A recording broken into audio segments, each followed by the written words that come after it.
Let's start there, Chris, because I'm a big believer in just sort of starting with whatever's going on. You're making your own merch. How have you? That sounds like one of those decisions where you go, "Oh yeah, this feels like a good idea," and then once you actually are starting it, you go, "Oh, why did I think this was a good idea?" Look, it's been 12 years or 14, I think I've been doing comedy, right? Once recently, I was at, I think, Newcastle Comedy Club with a comedian who'd only just started, I think, the year before, and he had merch. And I just Audacious. thought, I couldn't. I mean, there's so much going on there. There's so much push and pull.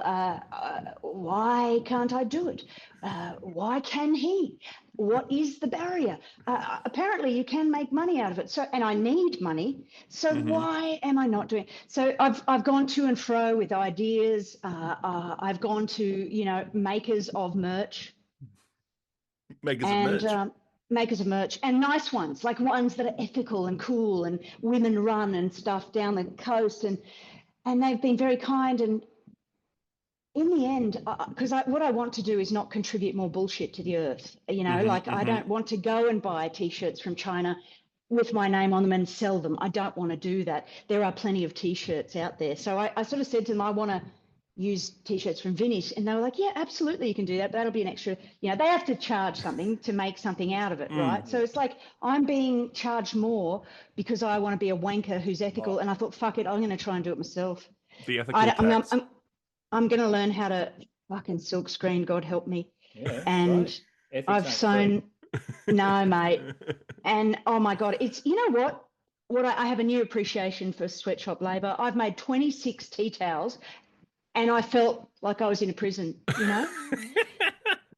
I can't make any more. There won't be more than 26 this season, I don't think. That's a limited stock. That's what we want. Yeah, put the You want price that. up. Heggie, how early did the carpenter pencils come out on the I mean, merch that's desk? like similar to Chris's sort of idea. It is, I'm not trying to contribute shit out there. This is actual useful Yeah. product that people use, and Hmm. a lot of tradie types come to my shows. That's been excellent merch. Like Hmm. they sell out each year, Yeah, and I've probably it's a done great since move. about 2020. I've been doing them, um, and I And sell.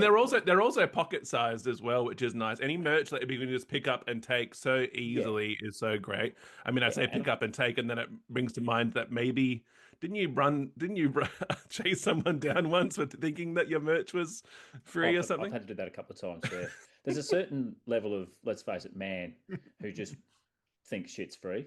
Rich Uh-huh. people just assume stuff is free because that's what's happened their whole lives.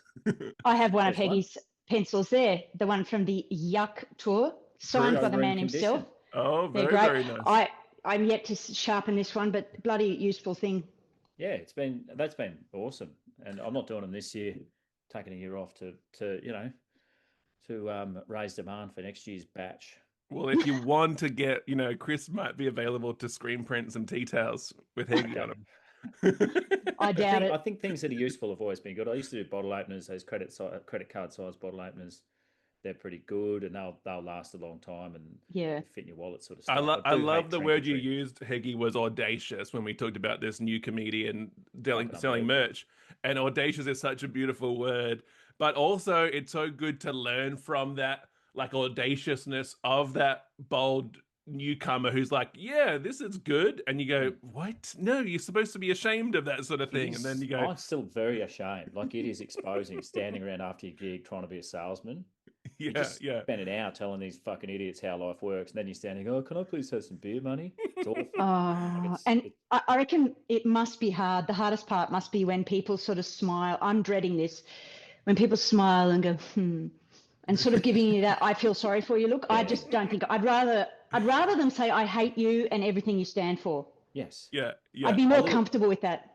yeah. Word to the wise with merch. If ever you have a friend, another comedian, someone in your show, tell them to come up and just pretend to buy one first out the door because people are Oh, sheep. great If the move. first That's person good. out buys something off you, you'll have a queue. You'll sell 10. If That's great. first two or three people walk past, you're fucked. That's it. It's over. Hmm. Might as well Yeah, pack you up. go, oh, that's what we're all doing. We're all going to Yeah. walk past. That's what we'll do.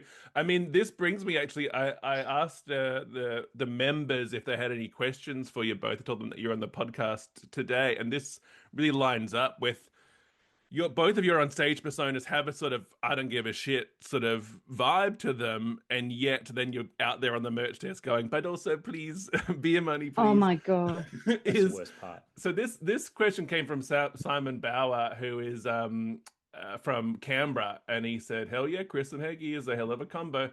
One thing I love about both is that they are really present as almost not giving a fuck about what the audience thinks. And I'd love some tips on how to get there because sometimes I think I really reek of desperation for the audience's approval. How do you Oh, get from Well, desperation to if you didn't give a shit at all, you wouldn't be in this. Like you have to care that exactly. they have a good time and stuff. Like you can try to fake that, I suppose, but that's just time and probably bitterness and age and just general hatred toward simpletons and idiots. Like I just don't want. Like you get to a stage like honestly, I don't fucking care. I'll go on after a big name musical act or whatever. Just pay me, and I've got bills to pay. So whatever, and that's an I, awful way to be. You still got to like the job and like the creation of it, but hard to fake not giving a shit. I think too, I think that's right. And I think too, though, part of the benefit, as Heggie said, of being bitter and twisted and older and stuff is you actually genuinely do have something to say. I know Simon, and he's a great writer, very smart and very funny. I think you've got to care about what you're talking about. Like, I don't, like, even though Heggie and I do it differently and heaps of people do it different, we fucking care about what we're angry about stuff. You've got to genuinely care about the thing you're talking about so much that you forget really that you need people to laugh at it. You actually just need to really get the thing out. If you're feeling a bit, I reckon, whenever I've felt a bit fraudulent, which happens all the time, I try and remember what it is I'm trying to say here. What am I doing? What is the point of this? Instead of just like, oh God, I hope they like me. Well, I mean, everyone's going to feel like a fraud at something. The only people that don't feel like frauds are fucking frauds. Never I met a live by comedian that, who thinks Heggie. they're not a fraud who is not a fraud. They're all frauds. Yeah, it's the kid selling his merch 1 year in. Is like, well, we got to learn from this guy. He's the one that we should be asking about how I to. like his pluck. You get jealous of this. You're like, fuck, I wish I Yeah, was a better salesman.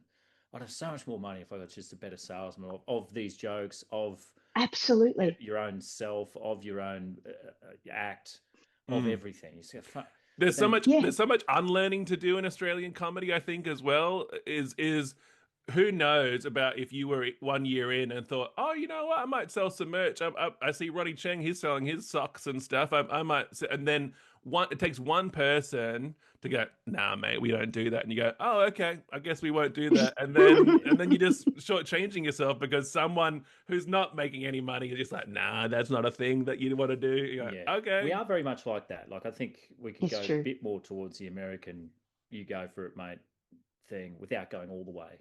But yeah, very much. Like, if someone's ambitious, and we're like, what a wanker. Yeah, exactly. Shut up. But then they loser. actually Like, make it's it awesome. like Ronnie Cheng, and you go, good on him, though. Good on Yeah, I was with him from the start. What a great, yeah. Well, I think as well, both of you have this quality where you have the audience, and just whether it appears as such or is literal, the audience will come to you. Like you say, I'm not going to pander to this crowd. I'm not going to really go too far off script. And sometimes I'll describe you, especially Heggie, and I'll use you and Beck Melrose in the same breath when I'm talking about this. Is that your comedy is more or less on rails? Here it is. You guys can come to me if you want to. Otherwise, I'm not going to just pivot into crowd work and try and beg you to like me. Yeah. Chris, I want to hear your opinion on rails versus I'm going to find this audience and see if I can shake something out of them. What's your relationship with that? Because I feel like it's similar to Heggie in that you're like, here's my act, you guys figure it out. I think I am very interested in delivering the work I've worked hard to write, and certainly in a show, that's the aim. There are probably more occasions in a show and in gigs where I will if something happens, I will be in the moment and I will talk to the crowd. I don't necessarily want to pander to them. But I do enjoy being in the moment with them. I think there's two different types of me performing. When I MC, I'm very much almost refusing to do material. I remember when I first MC'd the Comedy Store, I messaged who I think is a brilliant MC in Australia and probably worldwide, Mickey D from Adelaide. And I said, give me a piece of advice. And he said, it's a barbecue at your place, make them welcome.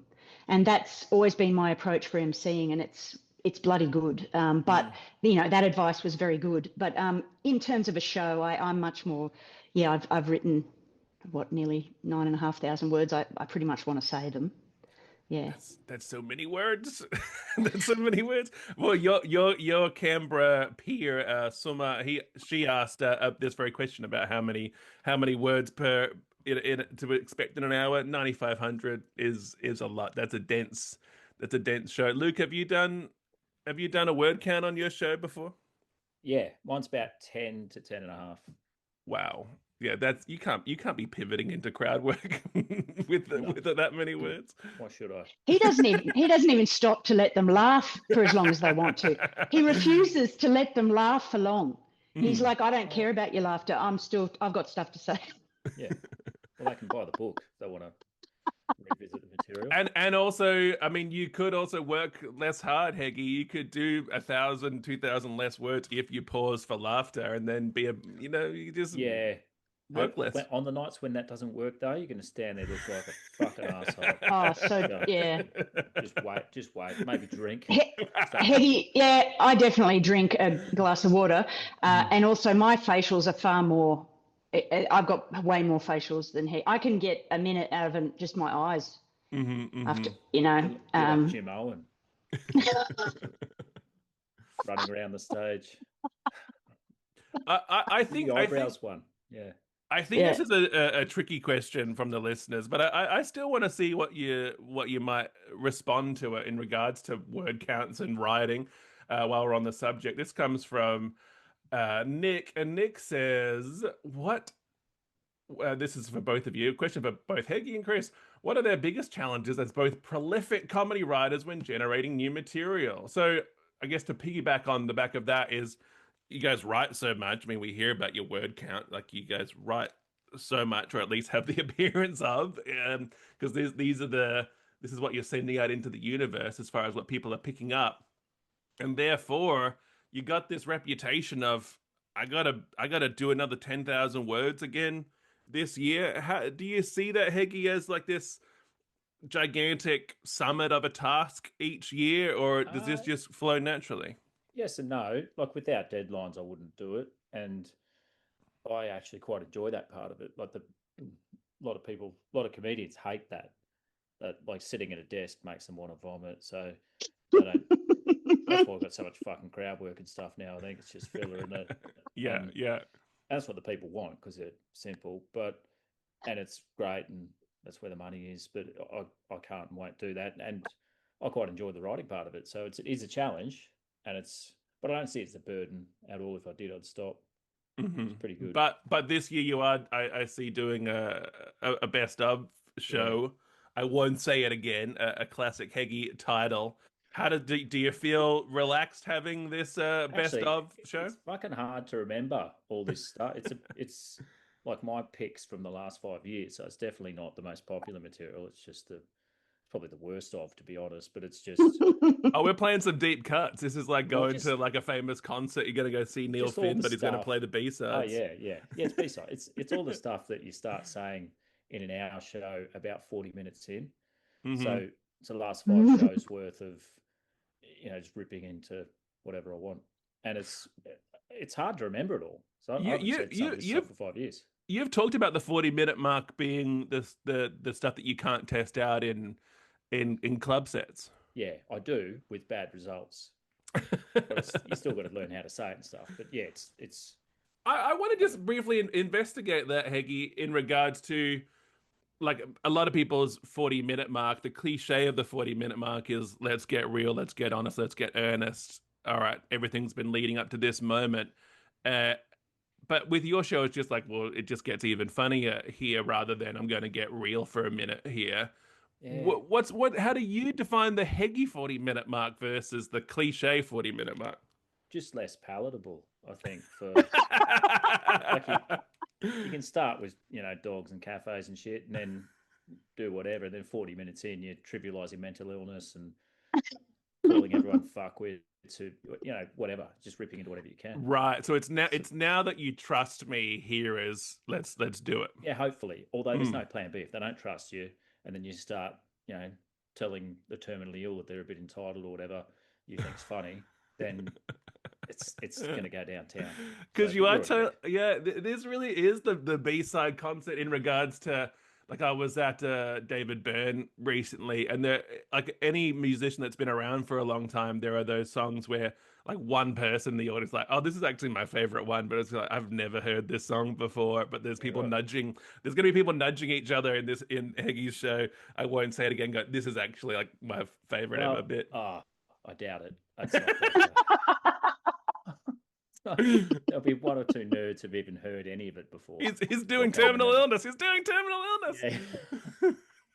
But it's like when Daryl Braithwaite does corporates, he charges something like 20 grand. But if you want to hear him do horses, it's 30. Pretty good. And how many times will you repeat the same joke? Will you open and close with horses? Oh, open and close with terminal illness. Pretty good.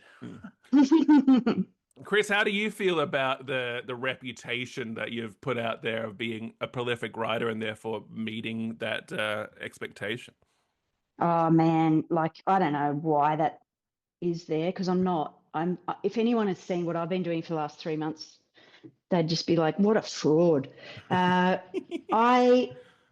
mean, I care about writing a whole new hour. I don't want to repeat material. I will never, hopefully never be a comedian that just sneaks in old jokes and pretends it's a new show, Or does a best of, imagine. Yeah. Well, no, best of is a different thing. Yeah, exactly. But no, there are people who do say it's a whole new show, but there's like 30% of the jokes they did in the last show or something. I've heard of this. I can't give you examples, but okay. Well, there you go. I think that's why I said it. But names. Everyone except us two. So for better or for worse, I will do new material for new shows. This year, I'm just touring last year's show because I am sick of getting really stressed over summer to write a whole new hour when I feel like not enough people saw this hour and it was a good one, so that's why I'm doing it this way this year. It is hard. I mean, I've always looked up to Luke. He knows that. He doesn't like it when I say it, but I've asked Luke about writing because he's written so many shows. How many shows have you written, Luke? I think 13. Wow. 14, yep. 13, I think. I can't remember. I think this is my 5th question mark. So I am not as prolific a writer as Heggie. But I remember, once asking you, Luke, like, how do you go? What do you think when you're writing a new show? And you were always like, it's got to be better than the last one. And I've always kept that in my mind. And I don't know whether it's just like one Antonio Samaranch at the end of the Olympics back in the day. Every Olympics, he'd be like, this is the best Olympics ever. And I do feel that way about my shows. And I don't know whether that's just because you're up to where you are up to in your life and it feels more appropriate. But I do try. Great. Really good. Thanks, Mark. But I also think the 1 year turnaround is a pretty ridiculous time frame. And you say to a member of the public, write 10,000 words. I go, no problem, do that in a week.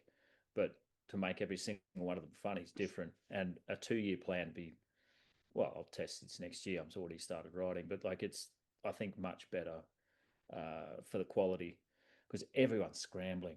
Even the ones who don't do much material, they're scrambling in January going, fuck, I've got like 20 minutes and I need 60 in a month. Go, well, there's no way you're coming up with 40 good minutes in 1 month. Exactly. And it's not just writing the show, it's doing the details for that new show. Like there's so much other work around just writing the show. Mate, I'm making neckties with the leftovers. Oh, Sweet. great. Oh, great. Yeah. We're getting some Neckties. good. People should watch the video for this because we're missing some good visuals. Your show, Chris, is called Extreme Tenant, and I'm so glad you're bringing it back because I can't see all the shows every year, and usually your show's top of my list. I love seeing a Thank Chris Ryan you. show, so I'm so glad it's coming back. So I get a chance to buy a comp ticket to it. So you got to Sure. get those free tickets too. But oh yeah, it's always an absolute treat to be. Big market. Okay. Sorry about that. I tried to play this little game of can I get away with not walking the dog before this podcast, and turns out I Don't couldn't. work. I was sick yesterday, and I'm still sick today. Ah, And I didn't What want do to you got? cancel this because both of you have the vibe of people that have never taken a sick day. So I was like, I'm Well, going. oh I no, have that's done just that. Heggie. Don't. I'm not as good as him. I'm not as strong. I'm not as hardworking. Oh, I've had shingles actually, and that hasn't been pleasant. What are you? When? What are the shingles Hardly anything. symptoms? Um, you get like tingly, and then it's nerves, like dead leg When? and sore side, Oh, all mate, over when the did you have this? ribs. Well, this week, like last, What? yeah, I'm still a bit rough, but That's fucked. still going to Wow. work. Whatever, get the job done. See what I'm Oh, talking see, about? we're totally different. We're totally It's different. only If I had shingles, I would have opened with that. And also, It at hasn't least to been. get the praise of I'm here despite. I'm Mm. here Yeah, despite the do shingles. Zoom meetings with shingles. You can do stand up. I'll just go and stand there for 20 minutes and then limp off. Then go Exactly home, go right. to bed. Exactly right. Oh, mate.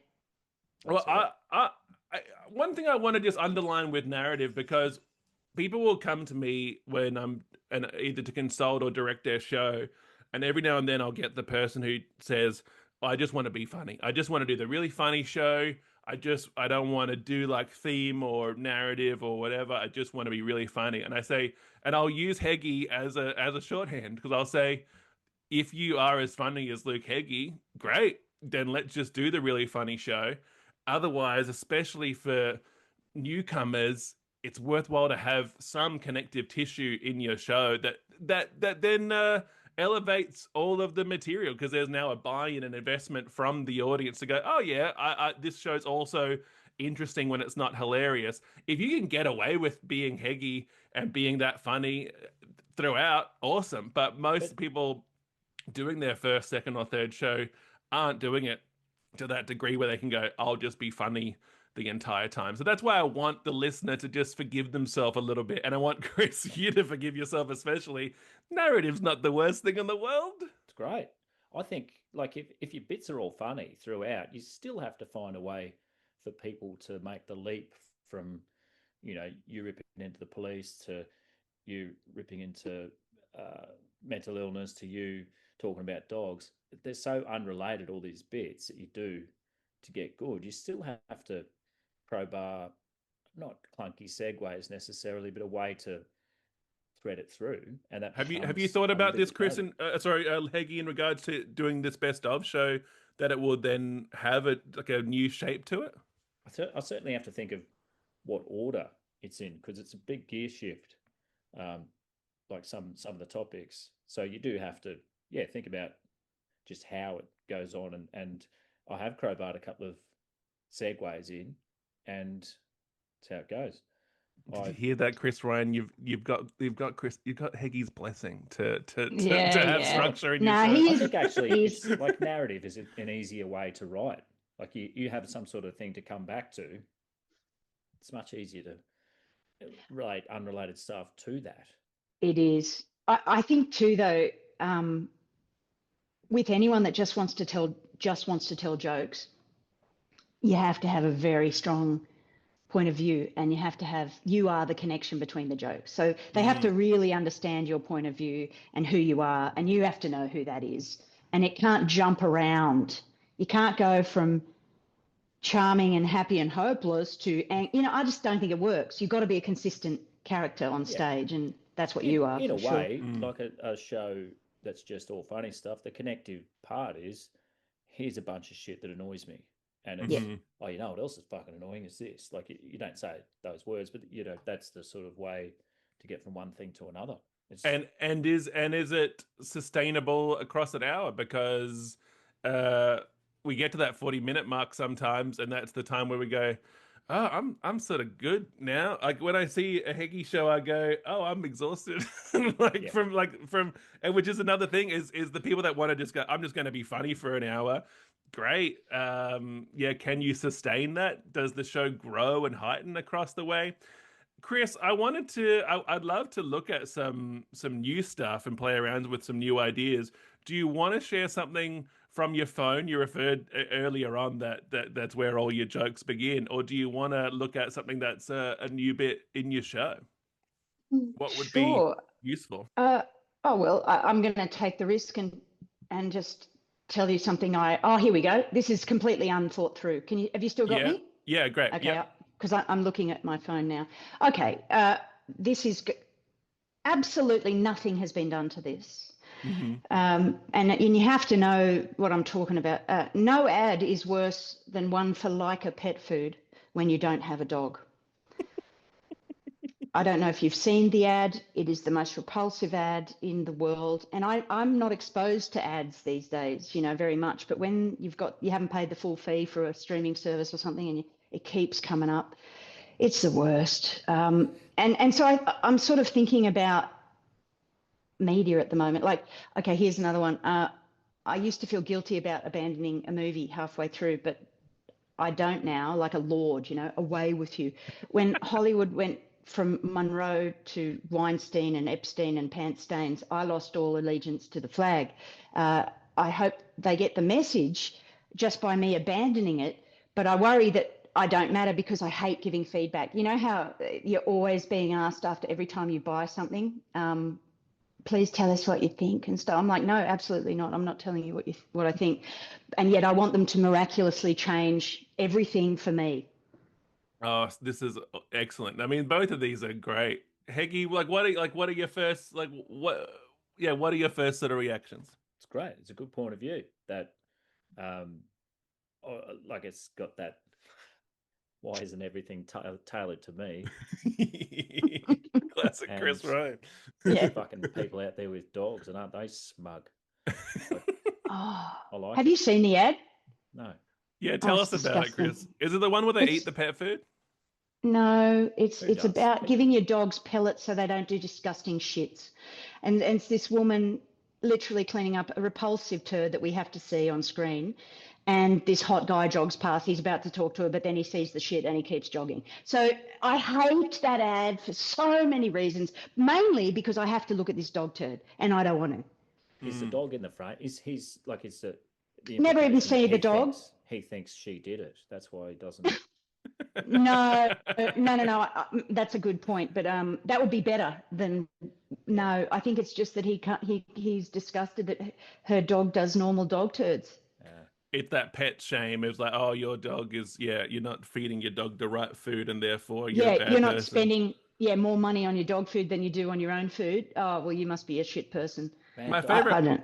my favorite part, Chris, is the part where you're talking about how you don't pay for that like you don't pay the premium for that streaming Mm, service, so therefore it is sort of a punishment that you it keep is. being served this ad, and also keep being reminded of, yeah, you can't afford to get rid of this, so what are you going to do Mm, about it? Here's another dog shit. Here's like I it's know. it's it's just proper classist cruelty of, Oh I'm going yeah, to keep showing you this dog shit until you upgrade your streaming service. fully. And I think when you're not exposed to advertising, which I haven't been for so long, it seems, on purpose, uh, when you get advertising somehow in your life again, it is so offensive. Mm. You're like offended in your own home. Like you mute it, but I actually look away from the screen dramatically. It's a pathetic protest. You I know have what no I want control as over it. well, Chris, just in terms of detail and color, especially because of your persona.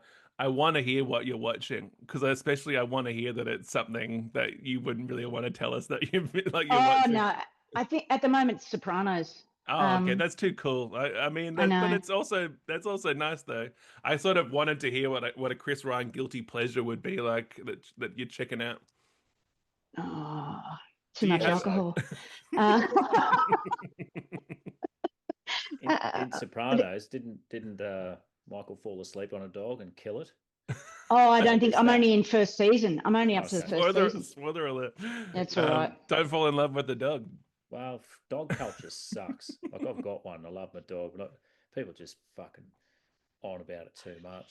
Well, Oh, it's like ADHD culture. I don't want to be part of that either. I mean, my dog is becoming the mascot of this very podcast, and we are like a family. Oh, there you are. But not because of those ads. We were those ads are awful. Aren't they? Let's touch on the second joke, which is the streaming services and feedback ones. Yeah. I think that's great. I mean, tell me, what sort of movie are we bailing from in that scenario? I bailed on 3 movies this weekend, my partner and I. We bailed on a sci-fi number called Promethean or something. Prometheus, yeah, the Alien prequel. Yep. Oh, no, maybe we watched that one through. We bailed on, oh my God, Tom Cruise, Mission Impossible 4008. I don't remember which one it was. Absolutely couldn't stand it. Got to an hour and a half in, saw that there's another hour and a half to go, and just went, can't. Let's go. Do the ads give you pause to think of this and think, we're not, after this ad, we're turning this off? Or is just during? No, not always, because not all of them have ads, you know. Okay. Yeah. This was just I'm going to get a cup of tea now, but holy smokes, there's an hour and a half to go. Do you want to quit? Yep. I think that's a nice moment in a couple too. I think you're in a compatible couple if you can do the look and go, are we really both in this? I think if you have the other person, the couple go, no, I'm enjoying it, you go, this isn't going to work then. We should, no, but let's call this relationship quits at the same time. That's an example of how there's so many angles you can go with everything, isn't there? But like for me, I used to be so grateful for movies. You know, I used to think they were amazing things. You sort of devoted your time to them. You finished them, you know. And now I'm one of these people that abandons movies. Well, we've had too many, haven't we? Like, there's too many. And the quality's not there. It's a quantity thing. Yeah. Of course, this shit. Yeah.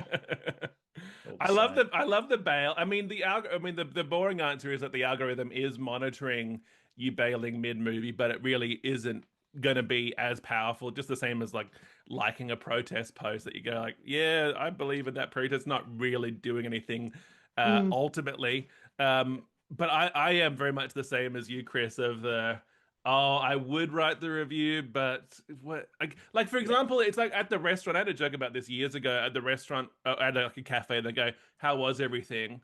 If it's bad, I'm just not going to say anything. Like, no, do I really think that my feedback is going to reach the chef and they're going to revise how they do their bacon and eggs? They're not going to change the recipe. But there is this feeling of, well, I'm going to show them. These Tom Cruise will probably get word of mouth how hard I turned the TV off just now. Yeah. Fuck them. Totally. That'll do. And I'm offended by writers these days, and I don't know if it's AI. But like we abandoned one that was a fictional, like a horror type, when they don't make sense, like sci-fi type thing. Look, it's one thing to be out there and suspend disbelief if it's a good story and there's good reasoning and stuff in it. But this was one about like these people that get lost in a forest in Ireland or something by this malevolent force and stuff. And it feels like the writers were just sort of going, it's weird and there's stuff going on, we can't tell you. And it's like, well, if you're not going to tell me, this is nuts. I can't believe this bullshit. This is wasting my heartbeats. And so you didn't go to the end where they would have probably told you. But so often now, Heggie, the answer for shit writers is to go, oh, there was a twin brother all along, or some bullshit. You know, it's something we couldn't have possibly known. And the jumping around in the time thing and, now, Heggie might get upset with me for trying to like wedge a theme to this very episode, but this also feels like it's a matter of making us care. Like we have to care, and we have to have an evidence that you, the creator, cares about the product as well. And clearly, it's not there. And you go, I don't believe you, and I'm bailing on this whole thing. Yeah, even things that do make sense. You watch like comedy on TV. and it's pretty shit, and it's just not funny enough. Like some things you think, oh, it's not a bad idea. What you could have done is have about 400 more jokes per episode, and you just didn't. Yeah, You made yeah. it Joke dramatic or density some is just not shit. really a thing anymore. It's so rare to encounter a show that has There's like a nothing going on in the dense amount of background. There's jokes. nothing funny. That you think, Mm. could you not have done a better job with this? It's weak writing, and it's just not funny. Heggie, you got anything in the notes app or the notebook? Yeah, plenty. It's Yeah, do not. you want to share something? Um, I mean, it's just ideas. It's not really because I'm not writing a new show. A lot of my like the old stuff. I'm thinking up new lines, Mm-hmm. and it's really pissing me off because I think, oh fuck, this is way better. I should have Mm-hmm. done that 3 years ago when I did the actual thing. What a loser. Which is a great opportunity to do it now, rewrite history. Oh, okay. Yeah, yeah, maybe. I mean, I had a joke. I'm doing it for this best of show about dog. Made me think of the dog parks and their mentals down there, and they all think, this one woman had a three-legged dog. Everyone thinks she's amazing. I'm like, oh, it's about time people thought I'm better bloke. So I ran my dog through the bandsaw, and it goes like I ended up taking both back legs off. It's like fuck, I had to go buy a skateboard. That was embarrassing. And plus, everyone thinks I'm a great guy, and I just sort of kind of left it there. But now I'm like, if I ever see a one-legged dog, I'm probably going to have to convert mine into a snake. But it's just, I don't know. Yeah, it's a great tag. Is you want people to like you because you're a great guy. Yeah. I mean, that's great. I mean, Snake. coming back to old jokes, and it will feel as if it was always written that way. Like it will feel as if, yeah, that's exactly how that joke had to end. Is the snake line is Being even more perfect. critical. Yeah. I've got. I mean, the one punch attack that the media seem obsessed with, it's got a real stigma to it. So I don't want to be victim to that. So I just always put a second hit in on their way down. Is this a brand new one or is this a revised one? Well, no, this is out of my notes. That's not new. Yeah. I haven't said that anywhere, obviously. I mean, you say obviously, but the fact that I didn't, it was indistinguishable from a Heggie classic is pretty. That's pretty good, and it's also going to make people angry as well who go, my notes app is full of question marks, and yours is indistinguishable from a classic. Oh yeah, So true. The other thing I've do you know what telehealth is? It's like Yes. it's like this, but a doctor's appointment. Exactly like this. Like if you can cure me over the telephone, I'm not sick. Like, it's a ridiculous concept. You want to fax me over a pair of crutches, you lazy fucking sloth? What are you talking about? You're going to talk about how you feel sick and then they fix you. I've got a lot more on that, but it's gets disgusting. I do. I mean, yeah, give us a bit of the disgust. Well, I can talk about how the body usually fixes itself, so I never go to the doctor, and this is a new thing. For me, like I went down there and couldn't get an appointment, and then they rang me up and said, "What's the problem?" I said, "The problem is I can't get a fucking appointment." They're like, "Oh no, this is it." And then I said, "All right, what I've got's more of a show than a tell situation, but okay." And I'll talk about,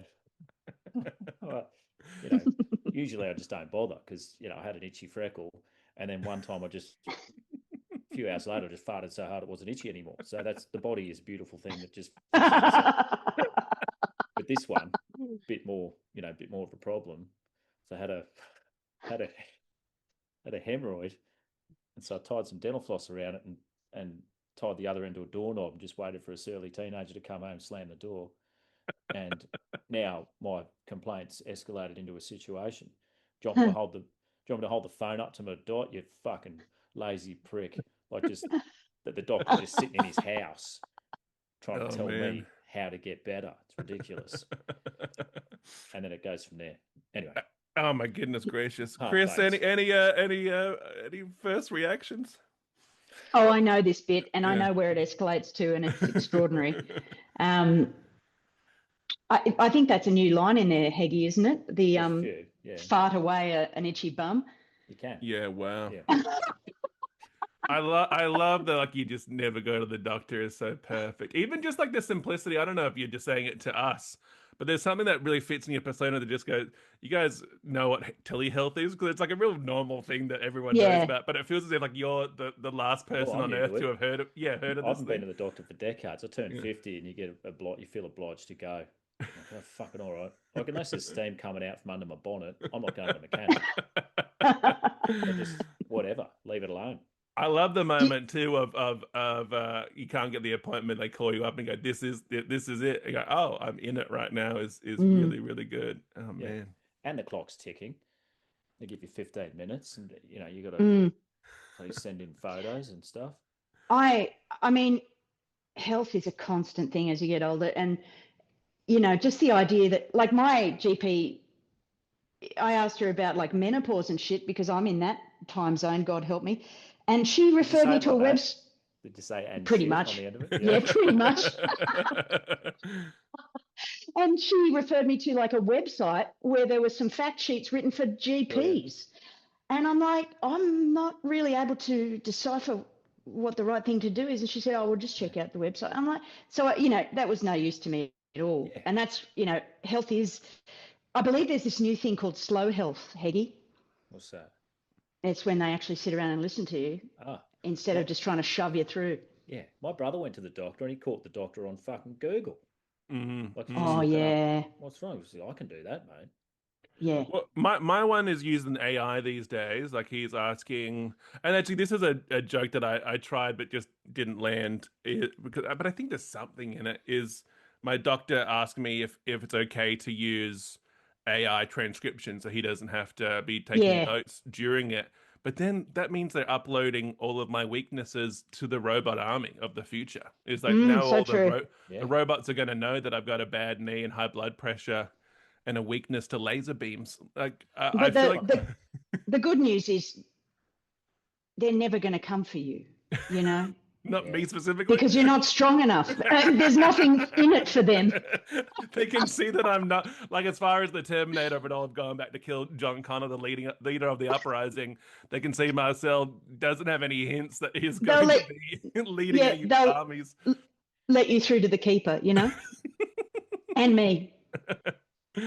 The other thing I had on the doctor as well was related to how having those friends that I sort of accidentally compare myself to. Like I'm pretty good at not like comparing myself to others and going, oh, what do they have and what do I have? But every now and then it will accidentally happen. Like for example, and actually maybe I'll even mention her by name. No, maybe I will. Yeah, this is because we mentioned Beck Melrose already. Is like I had a moment.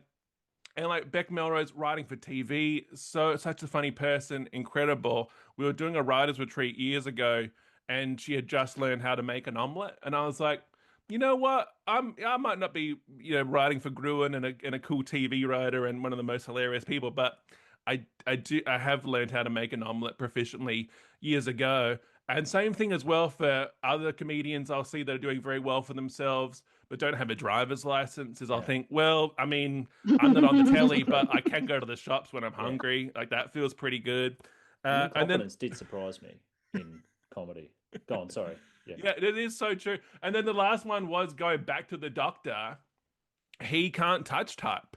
He's got a medical degree, but he's typing onto the computer like one finger at a time. Like this doesn't feel right. That I'm trusting you with my whole health, and you haven't ever bothered to do Mavis Beacon teachers typing. Come on. I haven't done that either. But I'm And not you're a still doctor. you're hitting 9,500 words, Chris. So I think you're still doing pretty well. Imagine how much more it could be if I could type properly. That's what takes a year, one letter at a time. Do you guys do the accidental like comparison? Because what this is like my premise. I don't think I've got over the line of having people sort of agree with me, and maybe I need to borrow a little bit of that Heggie or Ryan harshness or severity in my joke to lean in, or maybe doesn't line up with my persona to be cunty. Yeah, well, I don't have accidental jealousy. It's fucking on purpose. It's not. I can't pretend it's all nicey nice. It's fucking ruthless. If you knew what I really think of some people, people wouldn't like me or think I was a good person because probably I'm not half the time. Yeah, perfect. I think genuinely you can't do things by halves. People know that you're just being a pussy. You know what I mean? So Either true. do it or don't. You know, like if it's not in you to be mean, don't be mean. Yeah, But if you mean it, fucking say what you mean and mean what you say. it's a great Don't point. do it by halves. It's a great point. Like just tonight, I'm going to do this in-law joke at a comedy night that's themed around married, like long marriages and jokes around that. And I want to do jokes about my in-laws, but I think I'm trying to keep it gentle, and I think Yeah. it's hurting the joke. So there's like a ball and chain humour night in Melbourne. Well, yeah, I mean, but it's run by women, so it's with more love than Oh, like if okay. a bloke ran a ball and chain night, you'd go, oh, what That's tone is different. this going to be? Yeah, I but thought this it is was going to be mostly. fun. I think I'm Yeah. the one bloke on the lineup, so it's with a light touch. Yeah, okay. You can't go out and go, well, the fucking albatross has been annoying you, Peggy has about 50 different names for the wife. He lives with a thesaurus. um, Heggie, Chris, it's been an absolute delight hanging out, and I really appreciate just going over some of these ideas, and also just the willingness to go over some of the ideas as well. And this hour has flown by. Chris, tell people where they can find information about your show. You're doing Adelaide, Melbourne. Yeah, I'm bringing Extreme Tenant to Melbourne International Comedy Festival for 2 weeks. I haven't been there for a year. I'll be doing Adelaide for the first time in 3 years this weekend. ChrisRyanComedy.com has all the gigs. I'm doing Gold Coast, Brisbane, and a new material show with Tom Gibson and Danny Bensley at Canberra. Oh, a great combo. Great Canberra comedians. And Heggie, where can Mm. people find your stuff? LukeHeggie.com. I've got a new book out, I've got some merch, and I've got a tour going to all the major cities and regional centres in the next few months. And please get those shingles seen too, Heggie. You gotta go to the That's doctor fine. for that. Yeah, you have. sorted? No, I did. Yeah, I've got some antiviral. Finish the course. Should be right in a day or two, I reckon. Shingles famously cannot be farted off, I believe. I think that's one of the But you got to key. get someone else to do it. It's a tough ask. Thanks for the time, guys. That was an absolute delight, and can't wait to see this year's shows.